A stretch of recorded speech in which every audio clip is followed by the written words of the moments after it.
buceado y he encontrado una descripción de su currículum en su página web, que tiene varias, y es catedrático de Geografía desde 2006, doctor en Geografía desde 1990, doctor en Sociología desde 2017, profesor de departamento de aquí de la Universidad de Valencia, miembro fundador del Instituto Interuniversitario de Desarrollo Local, ha sido director del Departamento de Geografía, coordinador del programa de doctorado hasta hace semanas que tiene el Instituto.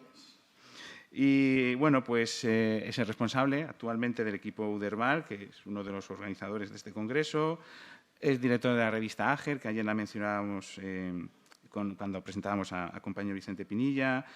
Miembro del comité editorial de distintas revistas también, de la Comisión de Investigación de la Universidad de Valencia, colabora con la FECIT, también con la NECA, con otras agencias europeas, elaboración de sellos de calidad, con la agencia catalana, etcétera, ¿no?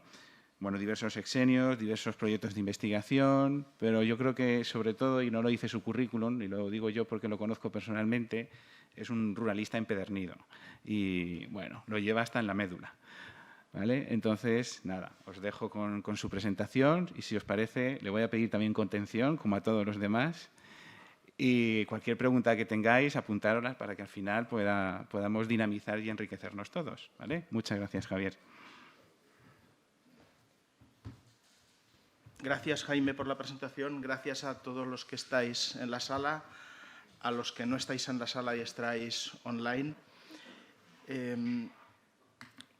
Bien, no sé si hoy pondría este título. Este título lleva ya mucho tiempo puesto y probablemente hoy igual lo cambiaría, ¿no? Después de estos meses buceando en esto del mecanismo rural de garantía, pero bueno, yo lo he querido mantener.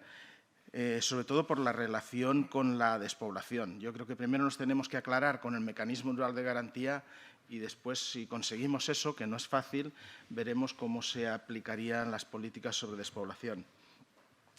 Bien, voy a hacer un repaso, bueno, primero casi de tipo conceptual, de qué entendemos por mecanismo rural de garantía. Bueno, utilizo indistintamente mecanismo rural de garantía o rural proofing. ¿Qué entendemos por mecanismo rural de garantía? En segundo lugar, haremos un repaso, un pequeño recorrido por experiencias internacionales, porque bueno, desde el año 98 hay algunas experiencias y tenemos mucho que aprender. Nosotros somos unos recién llegados en esto. Después vamos a ver dónde estamos en España y acabaremos con unas reflexiones, conclusiones de lo que podría ser ese mecanismo, la aplicación de ese mecanismo rural de garantía, digamos, ideal desde mi particular y muy modesto punto de vista. Entonces, ¿dónde ha empezado esto a desarrollarse y a consolidarse? Y nos ha llamado, digamos, el toque de atención para ponernos las pilas, ¿no?, en torno al mecanismo rural de garantía. Bueno, básicamente ha venido a partir de la declaración de Cork de 2016. ¿Y qué es lo que aporta, qué es lo que nos dice Cork? Ahí dice revisión sistemática. Ese es un concepto que es fundamental y nos dice que hay que avanzar hacia una perspectiva rural y ver cuáles son los impactos que tienen otras políticas, impactos reales, pero también impactos potenciales, y eso es muy importante.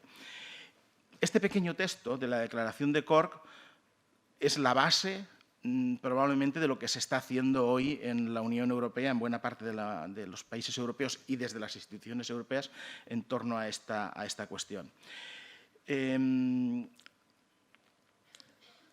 Introducen algunos aspectos, van más allá de una cuestión puramente técnica y entonces hablan de la necesidad de que esa perspectiva rural es necesaria teniendo en cuenta que las políticas han de ser adecuadas para los que viven y trabajan en las zonas rurales.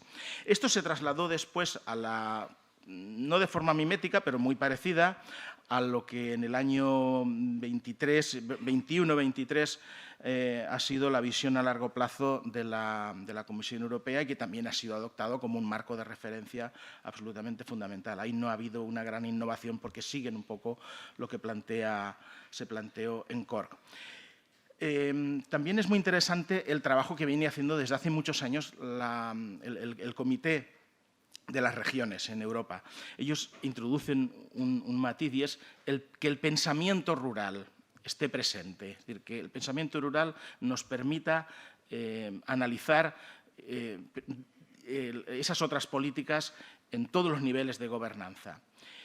Luego hay también aportaciones muy interesantes por parte de las redes, de las diferentes redes y, por supuesto, de la Red Europea de Desarrollo Rural, que vienen trabajando, tienen diferentes grupos de trabajo, que vienen elaborando documentos y si buscáis Rural Proofing en Google, lo primero que os sale son los documentos y especialmente de Jane Atherton, ¿no? Entonces, ellos añaden otro elemento más, que yo creo que es interesante, dicen que todo ese proceso de revisión sistemática, etcétera, etcétera, debe adaptarse y debe permitir analizar las circunstancias o necesidades particulares en las áreas rurales. Hace unos años, el entonces comisario de Agricultura y Desarrollo Rural también dijo algo muy interesante respecto de esto. Él ya venía de Cork, irlandés también. Entonces, él dice que se trata algo más que simplemente ver el impacto y las implicaciones de las políticas, y entonces introduce algo que es muy interesante, y es el papel de las comunidades rurales, ¿no? Las comunidades rurales tienen que estar ahí y, sobre todo, en la fase de diseño de las políticas. Es decir, no se trata de ver qué es lo que está pasando, qué impacto están teniendo las políticas cuando ya están en marcha, sino antes de diseñar las políticas tenemos que contar con las comunidades rurales. Ese es el mensaje de Phil Hogan. Y después, bueno, desde el ámbito del derecho tenemos también aportaciones muy interesantes. Por ejemplo, el compañero José Luis Domínguez comenta, bueno, insiste en esta idea de las comunidades rurales y la cooperación, no solo tenerlas en cuenta, sino también va un poco más allá.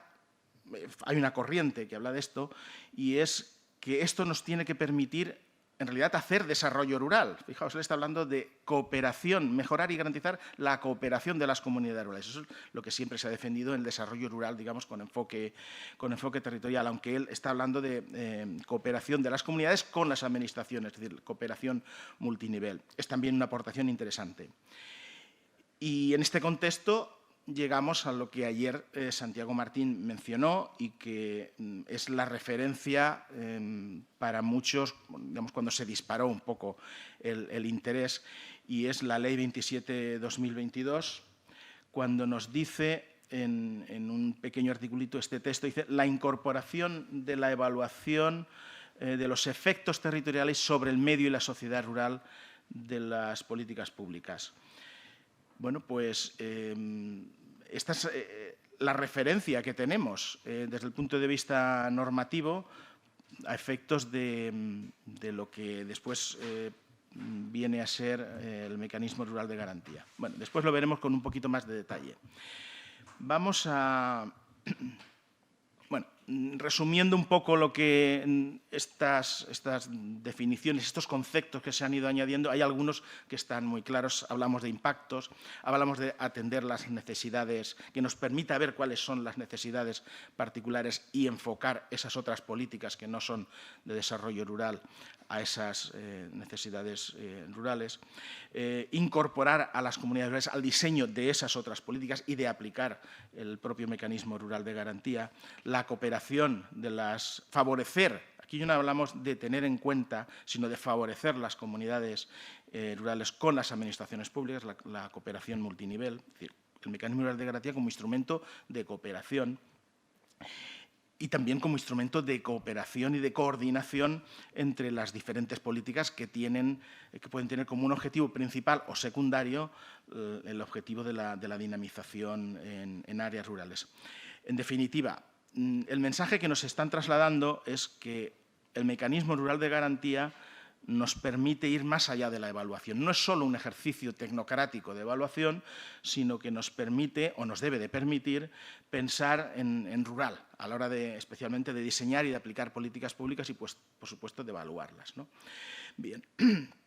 Dicho esto, vamos a hacer un pequeño repaso de algunas experiencias internacionales.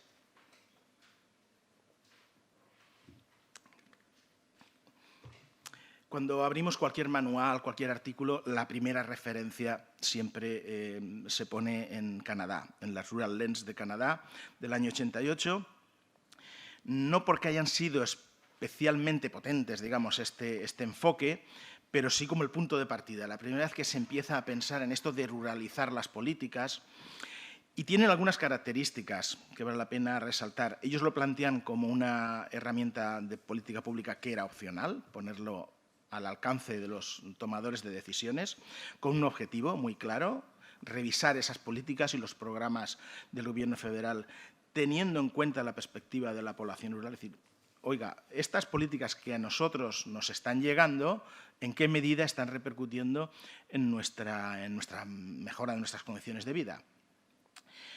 Lo que se pretendía también con el programa de Rural Lens fue que los diferentes departamentos del Gobierno pudiesen aplicar este tipo de enfoque, y para ello se prepara una guía metodológica derivada del Ministerio o la Secretaría Rural.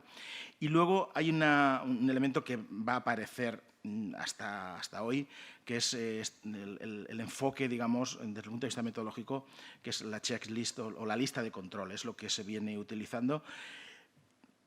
Y ahora volveremos sobre esa cuestión. Bueno, el programa Rural Lens, como mínimo, tuvo dos elementos de éxito. En primer lugar, permitió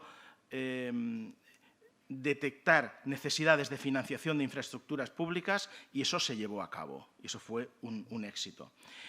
Otra de las deficiencias que se detectaron en esos análisis era que las políticas de salud no se adaptaban suficientemente bien a las particularidades rurales, y entonces se creó un departamento específico de salud rural. Eso fue un gran éxito por parte del Rural Lens. Pero también tenía y tuvo una serie de dificultades y desafíos que no se pudieron resolver suficientemente y que lo llevó a su casi desaparición en 2013. Primero, era un programa y un enfoque opcional, es decir, estaba en manos del Gobierno, de cada uno de los departamentos ministeriales, aprovecharlo, utilizarlo para el análisis de las políticas que estaban aplicando o no. Después se aplicaba muy tarde, es decir, cuando se empezaba a diseñar la política y se empezaba a aplicar, y casi a mitad de la aplicación, o en las fases ya de aplicación, es cuando se empezaba a tener información de qué efectos estaba teniendo o podía tener eso en la población rural, con lo cual las posibilidades de introducir ajustes se reducían de manera muy significativa.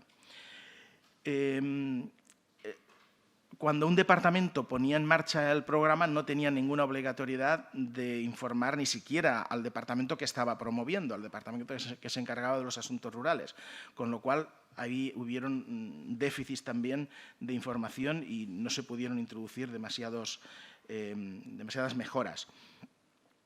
Y, en definitiva, parecía que había una especie de enfoque sectorial, porque la responsabilidad recaía casi exclusivamente, y fueron los pocos que tiraron adelante con el programa, el propio Departamento de Agricultura. Un Departamento de Agricultura que no tenía la autoridad de trasladarle al resto de departamentos que introdujesen una perspectiva rural en sus políticas y programas. Y entonces, lo que muy bien decían, dice, la política del ente rural sin autoridad es un mero trámite. Pues efectivamente así era, ¿no? No tuvieron tampoco los recursos necesarios para hacer este tipo de análisis, y mucho menos para introducir ajustes y cambios en la aplicación de las políticas. Y bueno, esto llevó al cese formal, al menos en el año 2013, aunque bueno, se crearon unidades de perspectiva rural en diferentes departamentos, y eso también fue uno de los éxitos. Después, ahora están haciendo algunas cosas, pero no le denominan ni Rural Proofing ni Rural Lens. Están buscando complementariedades entre diferentes estrategias, pero bueno, lo que aprendemos de la experiencia canadiense es que ellos tenían claro que esto tenía que ir más allá de un puro ejercicio tecnocrático de evaluación, y que al menos había que escuchar y facilitar el protagonismo de las comunidades rurales. Se menciona muchísimo también la experiencia inglesa, porque Escocia tiene su experiencia, Irlanda del Norte tiene su experiencia, Gales bastante menos. En Inglaterra ha sido muy importante. Empezaron en el año 2000, institucionalizan Rural Proofing, y ellos hablan que es el método de validación de políticas públicas en zonas rurales, y esto es muy importante. trasladan esas responsabilidades a las diferentes escalas administrativas, hacen un enfoque multinivel, lo cual es muy interesante en principio también. Les dan responsabilidades a las agencias de desarrollo regional, a las autoridades locales, a los propios consejos comunitarios. Pero también, por otro lado, lo que es el propio ejercicio de validación se centraliza en el Departamento de Medio Ambiente y Alimentación, es decir, del DEFRA, el Departamento de Asuntos Rurales, y la responsabilidad de aplicación está también en cada uno de los departamentos al margen del DEFRA, es decir, si medio ambiente, si salud, si carreteras quieren validar esas políticas, lo hacen, y si no, no lo hacen. Obviamente trabajan también con el mismo enfoque desde el punto de vista metodológico con la checklist, pero hay unos elementos de éxito que no podemos dejar de lado, como esa institucionalización desde el Gobierno, financiación potente que ha continuado con altibajos, y luego había un compromiso de hacer unos informes anuales de seguimiento que no se ha cumplido. Ahora, en el año 2020, creo que se publicó el último, pero aún así, cuando se han hecho esos informes de seguimiento, son muy interesantes. Cualquiera que tenga interés en esto debe de bucear en estos documentos. Obviamente tiene déficits también y elementos de enseñanza para nosotros. Se introdujo relativamente poco en el proceso de formulación de políticas. El resto de departamentos del Gobierno no hicieron un esfuerzo muy destacado. Ocurrió algo parecido como en Canadá, cuando se ha aplicado este enfoque, cuando se ha llevado a cabo esta validación, ha empezado y los ha cogido ya casi a traspiés, las políticas estaban ya en marcha, y eso no ha permitido o ha impedido introducir ajustes, que es lo interesante. En ese intento de dar protagonismo a todos los actores, digamos, en las diferentes escalas, pues al final hubo una especie de confusión de quién tenía que hacer qué. Y eso pues no lo han resuelto hasta prácticamente el final. Ha faltado capacitación. Para hacer este tipo de cosas que son nuevas, hace falta capacitación, sobre todo cuando en un departamento diferente a asuntos rurales, vivienda, carreteras, etcétera, les dices que hagan un análisis de qué impacto tiene eso en la población rural o en las áreas rurales. Y esa capacitación pues, ha limitado también una aplicación más efectiva de este proceso de validación. Y luego han cometido un error, y es no diferenciar suficientemente o no atender a la diversidad rural. Es decir, han tenido un modelo y lo han aplicado de manera casi mimética a lo que ellos diferenciaban como zonas no urbanas. Entonces, eso es otro aprendizaje que tenemos que tener en cuenta. Han corregido el enfoque y están haciendo cosas interesantes, y bueno, en los últimos años han publicado este otro informe y a partir de ahí, bueno, están en ello. Es decir, es una experiencia que vale la pena seguir, ¿no? Vale. Escocia también tiene una cosa muy interesante. Bueno, los modelos británicos son parecidos, pero el modelo escocés se diferencia por su ambición. Es un modelo más ambicioso.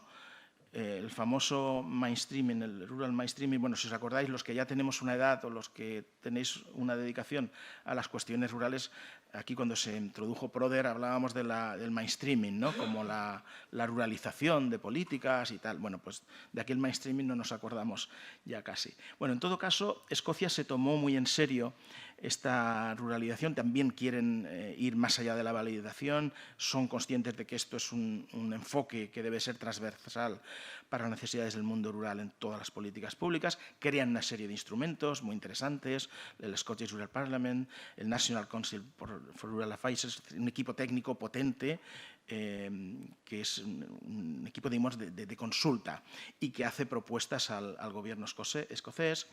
Bueno, ellos lo que pretenden es, con todo esto, que las cuestiones rurales se tengan en cuenta en el resto de políticas públicas y programas y que se aborde de forma sistemática, la sistematización de este tipo de análisis. Bueno, esto tienen avances y resultados positivos muy interesantes.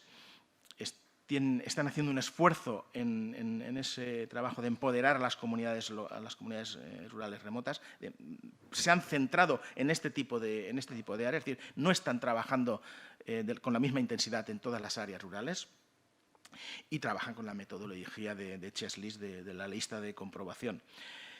Y bueno, tienen cosas muy interesantes. También es un modelo a seguir y la desventaja, podríamos decir, es que elaboran documentos muy interesantes, pero los trasladan al gobierno escocés, que es el que tiene la prerrogativa de adoptar o no adoptar. Entonces, digamos, no hay obligación ni compromiso de introducir esos análisis, que son muy buenos. Y a diferencia de Inglaterra, sí que introdujeron la idea de la diversidad rural. Y eso es muy, muy interesante. Y precisamente por eso focalizan sus estudios y sus análisis en esas áreas remotas. Vale. Tenemos otro modelo al que mucha gente se refiere, es el finlandés. En Finlandia también han hecho muchas cosas interesantes. Ellos tenían un objetivo y era el de la no discriminación de los residentes rurales frente a los residentes urbanos. Crearon un grupo de trabajo interministerial muy consolidado, muy potente, con mucha capacitación. Pero es un grupo de trabajo en políticas públicas con óptica rural. Es decir, estamos hablando de una diversidad de políticas públicas con óptica rural. Esto ya es un valor añadido muy importante. Crean una dirección y hay una coordinación a nivel nacional, elaboran una guía de evaluación muy interesante también del impacto de la legislación y de las políticas públicas en áreas rurales, que lo distribuyen a los diferentes departamentos, a las regiones, a las diferentes autoridades. Tienen obviamente su checklist, pero añaden también otra cosa muy interesante y son los grupos de trabajo participativos, las encuestas a los actores locales, públicos y privados. Hacen análisis sobre geoanálisis a partir de sistemas de información geográfica, trabajan con bases de datos. Es decir, ese grupo especializado en análisis de políticas públicas con óptica rural, tiene un equipo técnico muy potente que alimenta y que pone, digamos, materia gris ahí para diseñar bien estos análisis y estos programas. Tienen diferentes elementos de éxito y es muy interesante. Las autoridades regionales, por ejemplo, son las que más lo han utilizado.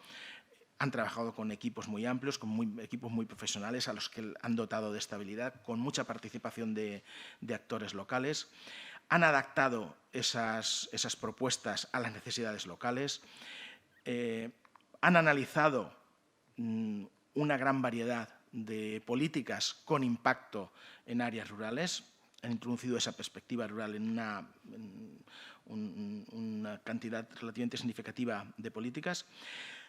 Con todos esos procesos de participación han generado una concienciación e implicación y compromiso por parte de un gran número de actores a diferentes niveles y les han dado protagonismo en la propia gobernanza de las políticas rurales. Suecia, en parte, bebe de este modelo, pero está introduciendo también otros cambios y otras mejoras mirando a los países anglosajones, al resto de países anglosajones, Inglaterra, etcétera. Entonces, hay muchas lecciones también que aprender del modelo finlandés. Tienen muy en cuenta la diversidad, pero no solo diversidad territorial, sino también diversidad temática, de políticas diversas que afectan a las áreas rurales, con lo cual es un avance significativo hacia un enfoque más integral. Tienen un enfoque muy participativo. Desde ese punto de vista, se constituyen verdaderas incubadoras de acciones locales y regionales. De allí salen muchas ideas que luego son tomadas en consideración, etc. Y luego Irlanda. Irlanda ha ido haciendo algunas cosas, pero se ha puesto las pilas el año pasado, en realidad. Pero están trabajando muy bien, muy bien. La verdad es que es un modelo al que vale la pena. Tengo varias diapositivas sobre Irlanda, pero no las vamos a ver con detalle.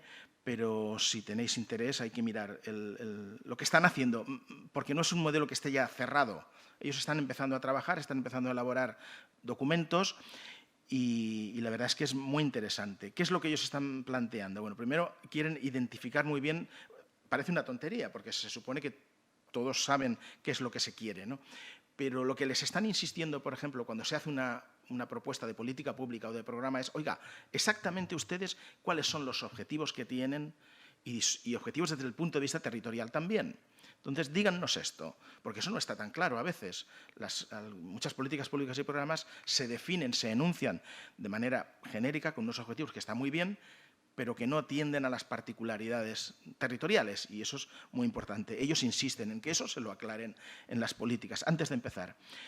Ellos hacen una valoración inicial de si hace falta ver el impacto previsible que van a tener esas medidas, porque igual hay políticas que no necesitan de un análisis de este tipo, con lo cual, si no detectan que esa política va a tener implicaciones significativas o diferencias, digamos, en áreas rurales, pues adelante con esa política y no entran en ello. Es decir, tienen una idea muy clara también de la economía de los recursos y de la necesidad de priorizar, ¿no? Y cuando hay, obviamente, implicaciones, y es una política que sí que va a afectar a las áreas rurales, desarrollan y despliegan en parte lo que hemos visto en Gran Bretaña y en Finlandia, de consulta a los actores, búsqueda de medios, etcétera. Y ahí introducen una cosa muy interesante, que a partir de... Y luego muchos están mirando hacia esto. Fijaos, cuando hablamos de las implicaciones, por un lado, lo que siempre hemos pensado, es decir, vamos a mitigar los efectos o los impactos negativos en las zonas rurales de las políticas públicas. Pero, parafraseando a John Fitzgerald Kennedy cuando decía, no te preguntes qué es lo que tu país puede hacer por ti, pregúntate qué es lo que tú puedes hacer por tu país, ¿no? Algo parecido. Pues aquí lo que dicen es qué es lo que también, o sea, en este análisis de validación de políticas públicas, es qué es lo que las zonas rurales pueden aportar a esas políticas públicas, ¿vale? Y eso es muy interesante. Yo lo he enunciado de manera simple o simplista, pero es muy importante porque se trata de valorizar también las zonas rurales. Es decir, no solo pretenden huir de una perspectiva, digamos, victimista, y pretenden valorizar el potencial que tienen las zonas rurales, y eso se puede ver también en esas otras políticas, con impacto, con aplicación en zonas rurales. Bueno, y a partir de ahí, ellos introducen los mecanismos para que sea posible introducir reajustes durante el periodo de aplicación de las políticas para supervisar bien todo esto. Hay unos ámbitos de intervención y ellos empiezan, cuando hablamos de la economía de los recursos, dicen, es mejor detectarnos en un reducido número de impactos críticos, porque eso nos va a dotar de consistencia a nuestro trabajo. Si queremos abarcar todos los impactos o todos los aspectos que creemos fundamentales, haremos una lista muy larga y al final perderemos eficacia. Entonces dicen, vamos a ver cuáles son los fundamentales, prioricemos, y entonces van avanzando. Y bueno, aquí tenemos un pequeño listado de cuestiones que para ellos son fundamentales. Servicios, niveles de renta, interacción social, transporte, gestión de la tierra, contribución en esa idea de qué pueden hacer las zonas rurales por el desarrollo del país, contribución de las zonas rurales para la acción por el clima u otros objetivos, otras políticas clave, capacidad para prestar servicios específicos para la población no rural. Y luego también un elemento que les preocupa mucho a ellos en Irlanda es la cuestión de seguridad y la sensación de seguridad de la población local, en parte por problemas de envejecimiento y demás. Bueno, pues, pero no analizan todo esto. Es decir, vamos a ver, aquí tenemos un listado de 8 temas, pero pueden elegir 1, 2 o 3 nada más, en función de las necesidades. Bueno, hay otro aspecto que es muy interesante, que no lo han desarrollado apenas en los enfoques anteriores, y es el liderazgo. Ellos hablan de liderar. Siempre hay un departamento que dirige, pero una cosa es dirigir y otra cosa es liderar. Y ellos utilizan mucho el concepto de liderazgo, lo cual me parece que es fundamental. Es decir, quién tiene, no solo quién nos dirige, sino quién lidera todo esto, ¿no? Y obviamente tienen el Departamento de Desarrollo Rural y Comunitario, donde tienen... Y ahí introducen también otra cuestión que les preocupa mucho y que ha sido fallo en algunos de los modelos o iniciativas anteriores, es la capacitación. Es decir, ellos creen que hay que trabajar en un reducido número de políticas y programas a ser evaluados, que los departamentos no deben de volverse locos, ni ellos ni otros departamentos deben de volverse locos evaluando todo lo que tiene posible impacto en las zonas rurales, sino la priorización para ellos es absolutamente fundamental. Y ahí introducen pues, desde los altos funcionarios, que deben de estar muy implicados, y luego, obviamente, hay elementos de apoyo. Las guías de aplicación, las plantillas, que vienen a ser algo así como esas listas que hemos visto antes, y luego le prestan mucha atención a la formación, es decir, formación continua dentro del departamento y formación que dan a otros departamentos. Manejan varias opciones y bueno, van eligiendo en función no tienen decisiones tomadas sobre esto, lo están valorando aún en estos momentos. Y luego, obviamente, se preocupan también por la gobernanza. Dicen algo parecido a lo que ya hemos visto antes en Canadá. Dicen, sin supervisión, parecido nada más, sin supervisión de alto nivel, el mecanismo rural de garantía se convierte en un ejercicio de marcar casillas. O sea que esto tiene que ir un poco más allá. Y luego, otra idea muy importante es evaluación independiente. Es decir, sin esa evaluación independiente, el mecanismo rural de garantía probablemente falla y el proceso no funciona suficientemente. Bueno, luego tiene sus mecanismos de seguimiento, evaluación. Les preocupa, casi todos siempre plantean qué pasa cuando no se aplica.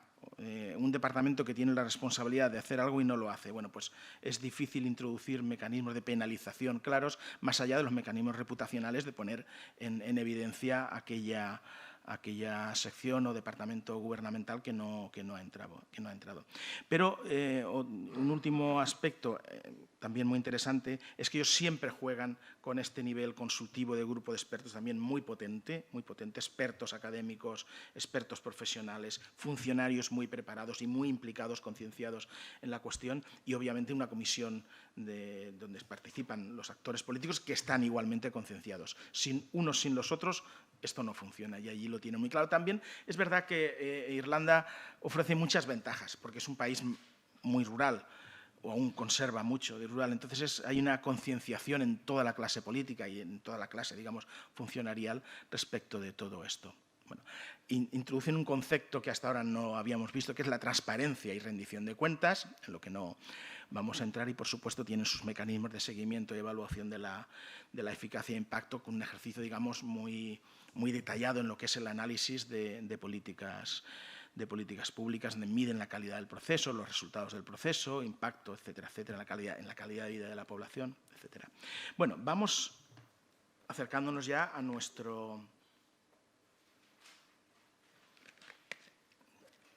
donde nos tenemos que situar, que es la Unión Europea. Habíamos comentado antes que el principio de todo esto había sido CORC 2016, bueno, CORC 2.0 en el año 2016, pero no dice mucho CORC, aparentemente. Hay esos dos textos que tenéis ahí, poco más. Ellos dicen que debería existir un mecanismo rural de garantía que asegure un mayor reconocimiento del potencial del medio rural. Fijaos que lo que estábamos viendo en Irlanda bebe de aquí, es el potencial del medio rural. No estamos hablando solo de impactos negativos Y CORC lo que lo dice es que eso debe de reflejarse en las estrategias y en las políticas de la Unión. Y bueno, analiza toda una serie de elementos que deben estar presentes en las políticas agrarias y políticas rurales, la cuestión de la identidad y dinamismo en las zonas rurales a partir de estrategias integradas, algo que a todos nos resulta familiar del enfoque territorial del desarrollo rural, la diversificación y el espíritu empresarial, lo mismo, el poner en valor la identidad rural. Es decir, estamos hablando de desarrollo rural territorial, como veis. Pero avanzan ya un poco más. Dicen, bueno, hay que flexibilizar y orientar mejor un poco el diseño de las políticas públicas, de las otras políticas públicas. La del desarrollo rural territorial la tenemos claro, pero aquí vamos más allá. Y entonces, para esto, tenemos que recuperar la confianza de los actores. Aquí se hablaba el primer día, creo recordar, sobre el agotamiento que ha llevado un poco a cierta desconfianza. Obviamente, la racionalización del marco reglamentario de la política agrícola común, donde hay mucho que hacer, al menos pensando en este enfoque. Instrumentos administrativos que sean eficientes. también se ha hablado estos días varias veces sobre la dificultad de los instrumentos administrativos, y ayer también en la mesa redonda salió. Y algo que es fundamental en el marco europeo es el principio de subsidiariedad. Bueno, pues todo eso sale de aquí.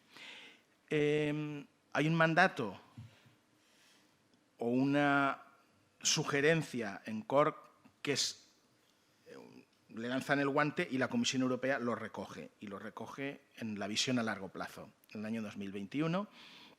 Y entonces, en esta visión a largo plazo, en principio no había mucho, pero hay un trabajo creciente y cada vez más significativo respecto de lo que significa y cómo se está desarrollando esta visión a largo plazo.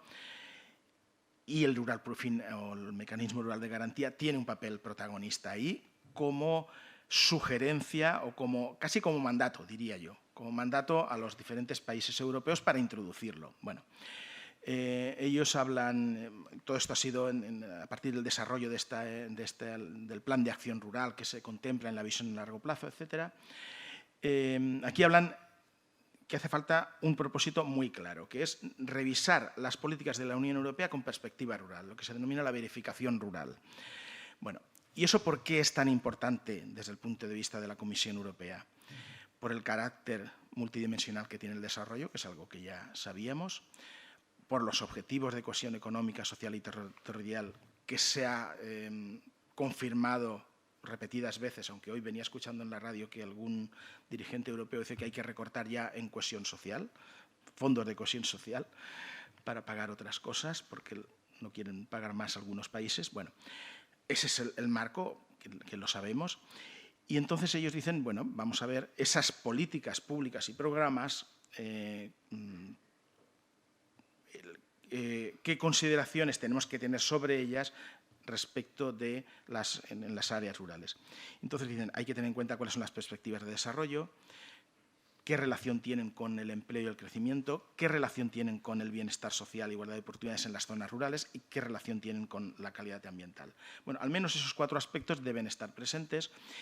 Y luego nos dicen, ya van más al detalle y nos dicen que el mecanismo de verificación rural, ese Rural Proofing o mecanismo rural de garantía, en el que ya empieza a haber alguna documentación desde el año pasado, desde hace apenas meses, nos dicen, es importante evaluar ex ante la repercusión de las iniciativas. Ex ante, es decir, si las iniciativas están en marcha es muy difícil introducir ajustes. Por lo tanto, ex ante, primera cuestión. Segunda cuestión, tenemos que garantizar la coherencia y la consistencia entre las diferentes políticas que están aplicándose y que conviven en las zonas rurales. Tenemos que hacer una evaluación de impacto territorial que va más allá del mecanismo rural de garantía. Y, de hecho, mi percepción, igual estoy equivocado, es que la Unión Europea es posible que tenga más interés en la evaluación de impacto territorial que en la evaluación de impacto o en el mecanismo rural de garantía, no lo sé. Pero hay mucho trabajo. También es porque había mucho trabajo previo hecho ya en evaluación de impacto territorial. Pero bueno. Insisten en que es la necesidad de mejorar la supervisión de la situación, pero también de lo que está pasando con las políticas públicas en las zonas rurales y también en ese enfoque más de abajo arriba, cómo supervisamos la integración de las zonas rurales en las políticas europeas. No solo el efecto que tienen las políticas en las zonas rurales, sino en dirección inversa. Y bueno, dicen que sería necesario un mecanismo de obtención de información con esos informes periódicos. En definitiva, ¿qué es lo que está haciendo la Unión Europea aquí? Bueno, está pidiendo a los Estados miembros que consideren la aplicación de este principio de verificación rural, que apliquen, en definitiva, el Rural Proofing o mecanismo rural de garantía a diferentes niveles. Es decir, la perspectiva multinivel está presente también ahí, a nivel nacional, regional y local. Es posible hacerlo y es necesario, además. Cuando he comentado la evaluación de impacto territorial, bueno, en el 2013 se empezaron a hacer cosas ya muy interesantes en la Unión Europea, al menos a producir documentación interesante sobre el impacto territorial, y han habido diferentes.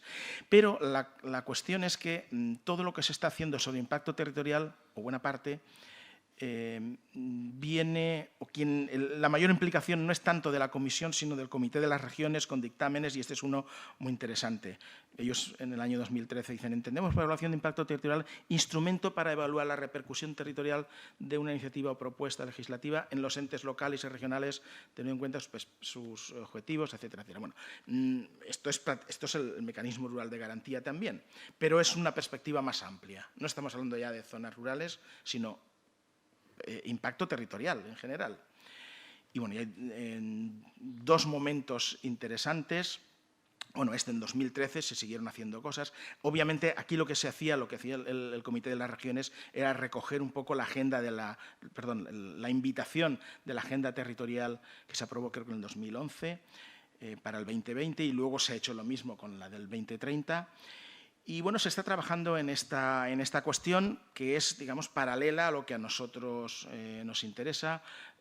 Hace unos meses, en esta estrategia de evaluación de impacto territorial, ahora la llaman la renovada, bueno, decían, el ámbito de aplicación, pues con la oportunidad de hacer de la estrategia de impacto territorial en las zonas rurales. Entonces, introducen ya el concepto, esa parte más que el concepto, esa otra visión complementaria de verificación en el medio rural. O sea, como una parte de la evaluación de impacto territorial. Bueno, esa es una referencia que no podemos perder de vista, ¿no? Y ellos han hecho ejercicios muy amplios, ¿no? Luego, bueno, a partir de ahí hay una cierta presión, digamos, desde la visión a largo plazo para que se empiecen a introducir elementos, cambios en el marco legislativo. Entonces, hay un programa muy interesante que se le denomina Legislar Mejor, que es para todo, es decir, forma parte del programa de trabajo de la Comisión Europea, y legislar mejor es muy interesante, ¿no? O sea, el programa Legislar Mejor. Obviamente, si se legisla mejor también sería importante. Entonces, bueno, lo que están haciendo es reafirmar principios que nos parecen a priori fundamentales y básicos y que estarían asumidos, pero no. En el ámbito de las políticas públicas en Europa hay cosas que no están, si no están explicitadas, no están.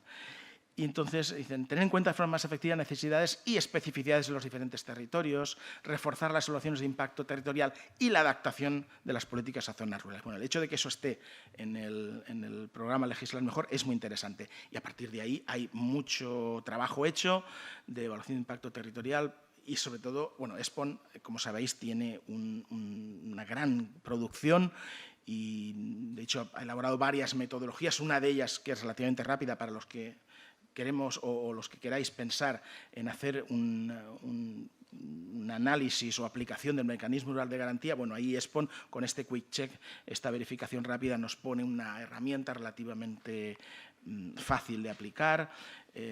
Pasa que ellos la han empezado a aplicar a regiones NUC 3, pero ya, si se dispone de la información, porque también tiene una parte cuantitativa con fuentes estadísticas donde ellos miden la sensibilidad, si esa información se puede tener a escala de municipios en nuestro caso, pues sería perfecto, ¿no? Pero lo interesante es que de ahí, y que en esa evaluación de impacto territorial se ha introducido ya, en la evaluación de impacto territorial mejorada, se introduce el rural proofing. Ellos han introducido ya elementos para poder comparar provincias rurales entre sí, rurales y urbanas. Claro, trabajan a una escala que aquí, cuando descendemos ya al detalle, pues no nos deja de ser ya tan interesante, ¿no? Pero bueno, aún así es un mecanismo que probablemente va a mejorar en los próximos meses o años, lo van a mejorar desde ESPON, que permite una evaluación rápida, retroalimentación rápida, trabajar con múltiples escenarios, con diferentes tipologías, etcétera. Entonces, bueno, es simplemente seguirle la pista. Y ESPON también ha hecho otra cosa muy interesante, que es otra metodología en la que empezó a trabajar en el año 2012, pero que la está poniendo también a punto, la ha desarrollado, que es la EATIA, la checklist más las cadenas lógicas. Entonces, aquí la aplicación es muy amplia, a todo tipo de escala. Es una aproximación en gran parte cualitativa, lo que permite es una primera visión a nivel de las autoridades responsables, a partir de grupos de expertos, y de lo que se pretende es identificar cuáles son las cadenas lógicas de los impactos relevantes. Primero, obviamente, detectar los impactos, los efectos y a partir de ahí seguir, estructurar la cadena lógica. Bueno, también es muy interesante, es potente y es para que sepáis que está ahí.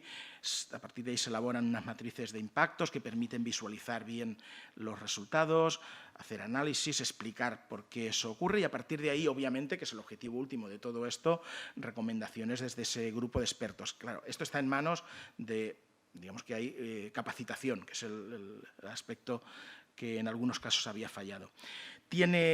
Para el mecanismo rural de garantía, para nosotros tiene grandes ventajas, no depende de una gran cantidad de datos como el modelo anterior, sino que aquí depende sobre todo de un conocimiento experto.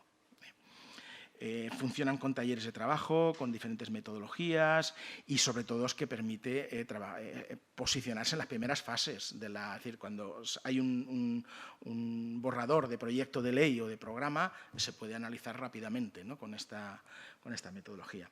Bueno, vamos a ver dónde estamos en España. Bueno, nosotros estamos en el inicio del camino. Voy a acelerar. Vale, inicio del camino. Voy a acelerar entre otras cosas porque en España, inicio el camino o en pañales, como le queramos decir. Bueno, se han empezado a levantar grandes expectativas a partir de la Ley 27/2022, ayer la citó Santiago, porque en un artículo se dice exactamente esto y no más, ni más ni menos. En esta Ley 27/2022 solo se dice esto del mecanismo rural de garantía y a partir de aquí se han levantado unas expectativas enormes. Yo diría que casi excesivas, pero bueno, no lo sé. Aún me gustaría equivocarme. Entonces dice que el Gobierno impulsará este mecanismo rural de garantía y que incluirá evaluación de los efectos territoriales sobre el medio y la sociedad rural, de las políticas públicas, y que elaborará una metodología de evaluación específica siguiendo las orientaciones, herramientas, recomendaciones de la Unión Europea. Bueno, eso es lo único que tenemos sobre Rural Proofing en España, a nivel desde el Gobierno central. Yo no sé si esto justifica la expectativa que ha levantado, pero bueno, igual los ruralistas nos cogemos a un clavo ardiendo, ¿no? Cuando encontramos algo que puede ser muy interesante y esto lo es. Bueno, plantea la creación de la agencia estatal, mientras tanto se encarga el Instituto para la Evaluación de Políticas Públicas, que está en marcha y tiene ahí sus cosas. ¿Qué más tenemos en España? Bueno, pues hay alguna gente que está haciendo cositas. Bueno, tenemos algo de normativa. Y solo voy a introducir dos referencias. La Ley 221 de Castilla-La Mancha, Medidas Económicas, Sociales y Tributarias frente a la despoblación, donde ellos hablan del informe de impacto demográfico.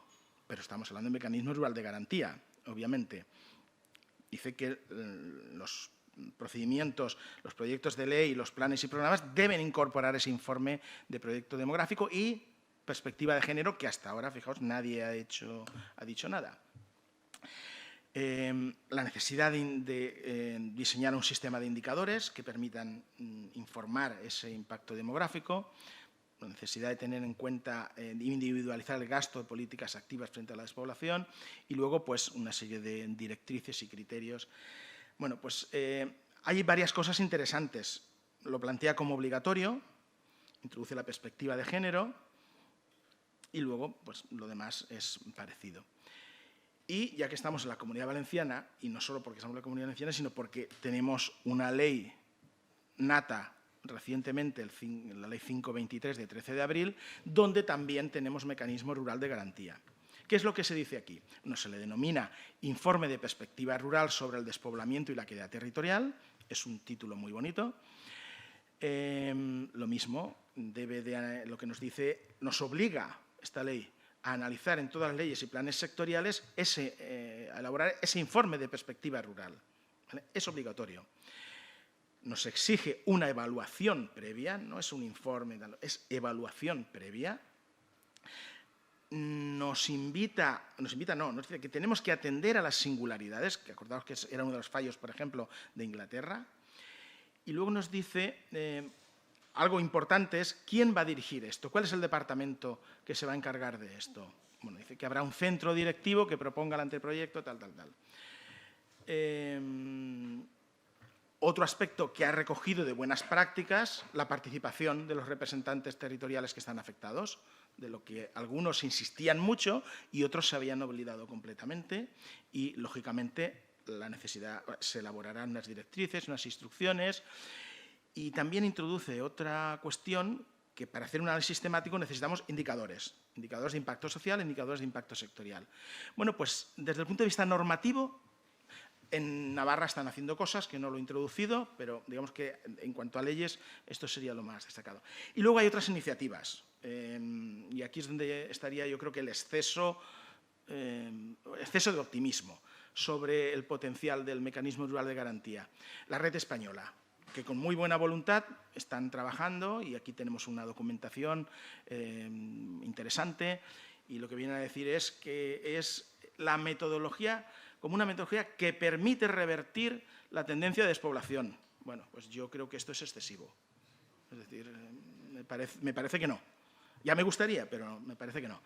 Entonces dice que surge en un contexto como una herramienta práctica para analizar la normativa y luchar contra... Para analizar la normativa, sí.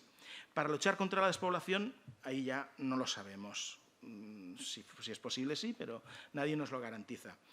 Han hecho muchas cosas, o están haciendo cosas, se están moviendo, y bueno, pues aquí reclaman la aplicación de rural proofing, demandan un organismo independiente, proponen la creación de guías indicadores, algo que lo plantea la legislación, mecanismo consultivo paralelo con la población rural, bueno, está en la normativa, que se convierta en una herramienta de obligado cumplimiento, si está en esa normativa que hemos visto, es de obligado cumplimiento, tanto en Castilla-La Mancha como en la Comunidad Valenciana y probablemente en otras, y que se impulsen campañas de divulgación. Bueno, pues bien, ahí están.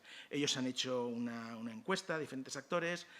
Bueno, a mí personalmente no me acaba de convencer esto último, es una encuesta corta, pero ha permitido detectar problemáticas y lo que plantean son propuestas para políticas públicas, no es una aportación al diseño del mecanismo rural de garantía como se dice inicialmente. Entonces, pero bueno, se están haciendo cosas, ahí está. Y luego, y hace unas 10 días, por ejemplo, eso quiere decir que es el tiempo. Acabo. Sí, sí, sí. Pero estamos acabando. Hace unos días ha salido este otro trabajito interesante donde dicen estudio comparado denominado mecanismo de garantía y una propuesta para Castilla y León. Bueno, pues se trabaja la checklist, la lista de comprobación en diferentes ámbitos de prestación de servicios. Es una propuesta, no hay trabajo hecho. Tenemos ahí 9 ámbitos. Acordaos que, por ejemplo, los irlandeses que llevan más recorrido y se lo han estudiado mucho dicen vamos a ver, han hecho una lista, pero vamos a trabajar en 1 o 2, ¿no? Y bueno, plantean un mecanismo de puntuación y demás. Y yo, personalmente, me planteo lo que tenemos ahí en el cuadrito rojo.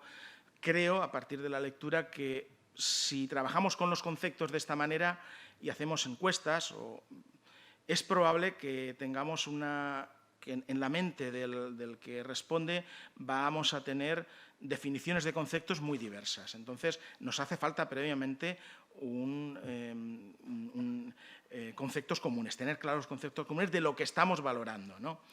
Tenemos que definir cuáles son los grupos de población objetivo, los grupos de interés a los que les tenemos que preguntar esto, qué método de obtención de datos vamos a utilizar. Entonces, digamos, nos falta mucho camino por recorrer. Y ahora, una serie de principios, 2 o 3 ya para ir concluyendo. Primera idea, el mecanismo rural de garantía, que es muy importante, pero da la impresión a veces de que eso es una política pública de desarrollo rural. No lo es, ni sustituye a una política pública ni a un programa de desarrollo rural. Es un complemento y nos permite apuntalarlo y nos permite mejorarlo. Y eso tenemos que tener muy claro. Tenemos que tener muy claro todos, no solo técnicos, expertos, sino también en el ámbito de los altos funcionarios y los responsables políticos. Tenemos que estar convencidos de que la adaptación de las políticas públicas y de los programas es un proceso fundamental para las áreas rurales. Hablamos de las áreas rurales, pero a veces no diferenciamos de qué áreas rurales estamos hablando. Entonces, tenemos que saber y tener muy claro a qué zonas rurales, en qué zonas rurales vamos a analizar ese análisis, ese impacto, esa perspectiva rural, dónde se va a intervenir, y eso desde el principio, porque si no lo hacemos, probablemente vamos a hacer un trabajo baldío. Tenemos que tener un acuerdo y un compromiso sobre cuáles son las políticas que van a adaptarse. La priorización irlandesa aquí es muy importante. Tenemos que tener muy claros cuáles son los objetivos de la adaptación en esa doble vertiente y también esto es un aprendizaje. Por un lado, lo que siempre hemos dicho, es decir, cuáles son las desventajas que tenemos y esos impactos negativos de las políticas que tenemos ahí. Pero también cómo podemos contribuir desde las áreas rurales a mejorar los servicios ecosistémicos que ofrecemos a la población urbana, cómo podemos contribuir a la acción por el clima, etcétera. Y aquí hay algunos análisis muy interesantes. He puesto a algunos colegas, no sé si Ali Shortal, por ejemplo, pues los conoceréis, donde habla de las falacias metodológicas trabajando con esto. Bueno, tenemos que tener base de conocimientos y evidencias, tenemos que tener indicadores y seguimiento. Esto no es solo un ejercicio de sentarse unos cuantos y decir, bueno, pues esto puede impactar de esta manera negativa o podemos aportar tal cosa. No, no. Ayer Santiago yo creo que él insistía muy bien, hablaba de las dificultades que tiene todo esto. Y necesitamos esas bases de datos, necesitamos tener claros cuáles son los indicadores, necesitamos alimentar un sistema de seguimiento para todo esto, porque si no, no podemos introducir reflexiones adecuadas para reajustar esas políticas. No podemos hacer propuestas que sean válidas. Tenemos que tener la posibilidad, en las políticas tienen que estar lo suficientemente abiertas para que tengamos la posibilidad de no solo supervisarlas, sino de introducir cambios. Y para esto hace falta compromiso político. Si no existe ese compromiso político de otros responsables que vayan más allá de los que están en los departamentos de Agricultura o los responsables de Desarrollo Rural, si el consejero de Vivienda o el consejero de Sanidad o el consejero de Educación pasa de esto, digámoslo así, pues no hay nada que hacer, mejor quedarse en casa, ¿no? Esto hay que empezar en las primeras fases. Si nos esperamos a hacer una valoración cuando la política está en marcha, pues puede ser un ejercicio académico muy interesante, pero no estamos hablando de ejercicios académicos, estamos hablando de políticas públicas y programas y de mejorar la eficacia de las políticas públicas y programas. Entonces, o empezamos al principio o no sirve. Tenemos que tener un liderazgo fundamental, es decir, saber quién dirige y quién supervisa y cuáles son las responsabilidades en cada uno de los niveles, saber quién hace qué. La experiencia inglesa nos enseña que parte del fracaso inicial fue por una falta de claridad en esto. Tenemos que tener un compromiso muy claro en todos los niveles del gobierno y obligatoriedad. A través de la legislación, a través del enfoque político, hay diferentes. Y yo tengo dudas de que ese compromiso lo tengamos hoy por hoy. Todos los que estamos aquí queremos este mecanismo rural de garantía, pero no sé si tenemos el compromiso. Y ahora sí que ya acabo. Sí. Esta es la última. Es que no sé. Esta es la última.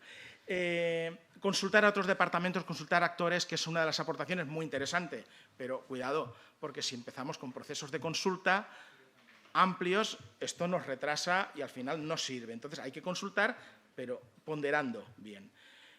Tenemos que tener capacitación suficiente en los diferentes niveles, tenemos que tener unas directrices muy claras y unas plantillas estandarizadas que le den consistencia al proceso, tenemos que tener supervisión y tenemos que tener mucha transparencia en el proceso de adaptación. La población local, sobre todo, tiene que tener muy claro, debe entender que sus problemas están recogidos suficientemente y qué se está haciendo para abordar sus problemas y qué se está haciendo para que ellos contribuyan al desarrollo.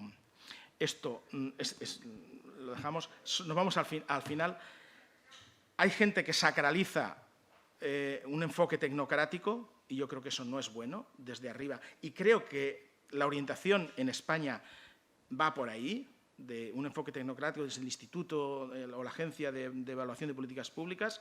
Creo que eso no es suficiente, pero sacralizar solo la participación y el enfoque cualitativo tampoco. Yo creo que en el camino medio está la virtud. Acabo con esto, no solo porque sea la hora del café, sino porque esto es un soufflé. Y entonces mi percepción, y me gustaría equivocarme mucho, es que hoy por hoy, con el mecanismo rural de garantía, estamos ante un soufflé. Y ahí lo dejo. Muchas gracias por vuestra atención.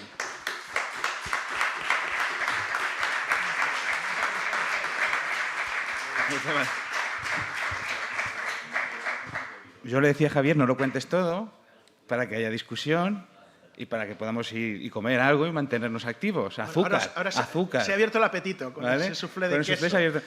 Además es de queso. Bueno, preguntas precisas para recuperar azúcar y continuar. Venga. No, bueno, entonces eran preguntas muy largas. No, vamos a hacer preguntas cortas y respuestas más aún. Más aún, y las que no podamos aquí... Levantad las manos y mi compañero... Excelente ponencia. Un apunte, tenemos un caso de éxito en España. Las infraestructuras digitales. Curiosamente, ahí estamos muy bien y además se puede hacer una trazabilidad entrando en la web ahora España Digital 2026 y se puede ver ahí la cantidad de indicadores, el histórico, los planes. Y he tenido la curiosidad, y de hecho he presentado una pequeña comunicación en este congreso sobre este asunto, y he intentado rastrear de por qué esto es así. Bueno, he visto que hubo un secretario de Estado en el 2004, Francisco Rosperán, una mente brillante, que estableció unas bases que otros secretarios de Estado menos capaces no han conseguido romper. Y bueno, pues invito a la academia a que estudie este caso porque probablemente ahí está la clave en lo que hizo Francisco Rosperán en el 2004 en lo que a infraestructuras digitales se refiere. Tengo un pequeño articulito también sobre eso que va un poco en esa línea, sí. Gracias. Sí. ¿Más preguntas? Bueno, venga, va. Y si no venga, va. Si no te quedas con las ganas, pero... Me ha gustado mucho la conferencia, muy técnica. Ahí no voy a entrar en el tema de los planes, pero sí que quería preguntarte, Javier, una cosa, que es, has hablado al final de la tendencia a la tecnocratización, pero se está dando una tendencia a la tecnocratización constante. Es decir, yo recuerdo que, o sea, los principios, los principios, también has hablado de los principios de lo que era el papel del medio rural. En un principio era, parecía que era una parte de, a ver cómo lo puedo decir, era el garante del medio natural y se apostó por aquí, en una serie de... en la ETE, la Estrategia Territorial Europea, en la PAC y otros, en reformas de la PAC, en otros programas. Y después, ahora veo cómo quizás ahí se hablaba de que ya no tenía que ser un servicio, o sea, no de servicio del mundo rural al desarrollo como servicio de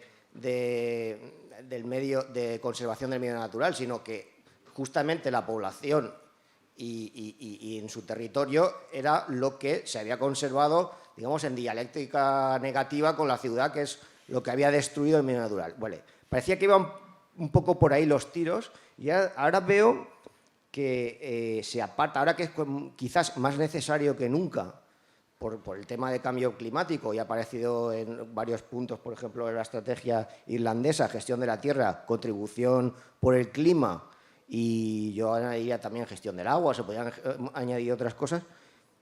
¿Por qué ahora ya se ha apartado la visión de los principios, de la ontología del papel del medio rural de ahí? Es decir, se ha desplazado a un montón de micro estrategias, programas de desarrollo, políticas, pero ese pilar fundamental que decía en su momento la Estrategia Territorial Europea se ha abandonado prácticamente. Es decir, es que creo que no es un servicio sino es la necesidad de bueno, era un poco por saber un poco tu opinión. Bueno, espera, ¿más preguntas? Pues, si queréis, con esta pasamos. Bueno, muy brevemente, no tengo del todo claro que se haya abandonado. Lo que ocurre es que yo creo que hay enfoques diversos, pero precisamente por el papel tan fundamental que tienen las zonas rurales, si nos vamos, por ejemplo, a los programas de desarrollo rural, si nos vamos a los programas del FEADER, se insiste mucho en esto. Otra cosa es que igual aparece menos en los papeles, no lo sé, pero de hecho, al menos de lo que yo estaba hablando aquí, es simplemente de la consideración desde la evaluación de las políticas, no que hayan más políticas o menos políticas sobre eso, que se atienda más a eso, que se atienda menos, que es en parte lo que tú estás comentando, que es lo que yo no lo tengo del todo claro, que sea así. Pero aquí sí que lo tienen, sí se tiene claro de esa contribución. Y es una innovación, parece una tontería, pero es una innovación, porque no se había tenido en cuenta, porque siempre se ha pensado en las zonas rurales desde la perspectiva de las áreas desfavorecidas y no de las áreas que contribuyen también con todo esto que tú comentas. Pero los irlandeses y algunos otros lo empezaron a poner en valor, lo cual quiere decir que sí que está en las políticas. Muy bien, pues lo vamos a dejar aquí. Ahora continuamos.